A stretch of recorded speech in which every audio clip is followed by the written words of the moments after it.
घडामोडीसाठी आपण पहा मुंबई वार्ता न्यूज मराठी। आस्थाना महबूबे सुभानी सर्व धर्म समाजसेवा संस्था या संस्थेच्या वतीने संस्थापक अध्यक्ष मरहूम जनाब अब्दुल सत्तार वनू यांनी ईद ए मिलादुन नबीच्या निमित्ताने अंबरनाथ पश्चिमेकडील वनू निवास हनुमान नगर फॉरेस्ट नाका येथून मिरवणूक काढायचे, परंतु या मिरवणुकीच्या कार्यक्रमात कुठलाही खंड न पडता ती मिरवणूक संस्थेचे सचिव जाफर वनू व कार्याध्यक्ष नवाज वनू यांच्या नेतृत्वात दरवर्षीप्रमाणे यंदाही शासनाच्या नियमांचे पालन करून मोठ्या उत्साहाने व आनंदाने काढण्यात आली।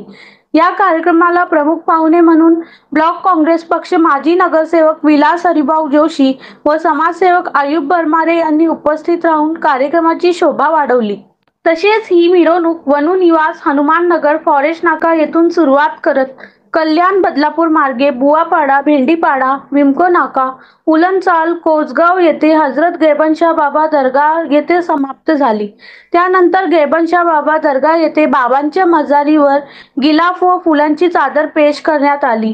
या प्रसंगी संस्थेचे कार्याध्यक्ष नवाज अब्दुल सत्तार वनू, सचिव जाफर अब्दुल सत्तार वनू, उपाध्यक्ष बादशाह शेख, सदस्य मोइनुद्दीन वनू, वी तंगराज नाडार, कार्तिक अर्जुन, आनंद जयस्वार, मुन्ना खान, महबूब शेख, असलम शेख, किशोर महाजन, जुलेखा समीर सिद्दीकी, रुखसाना वनू, शायरा शेख, अमीना खान, नूरजहाँ शेख यांच्यासह अनेक मान्यवर पदाधिकारी व नागरिक मोठ्या संख्येने उपस्थित होते। मुंबई वार्ता प्रतिनिधी अंबरनाथ।